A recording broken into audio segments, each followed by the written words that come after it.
This is DJI Mini 5 Pro, and today I'll show how you can change the color and coding format for, well, video recordings from this drone.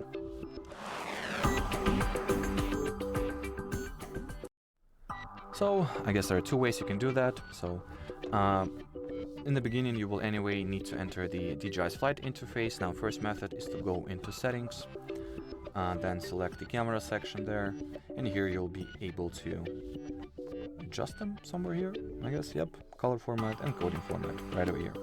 Another way you can do it is while in the video shooting mode, make sure that it is selected right over here. Switch camera to Pro mode by tapping at the auto icon to your bottom right, and now tap at the left parameters here. And now as you can see, you can also switch the color format and adjust, well, those formats accordingly. You can and switch the coding format to between H264 and H265. Anyway, as far as this video goes, that'll be it. So thanks for watching, thanks for your attention, and bye bye.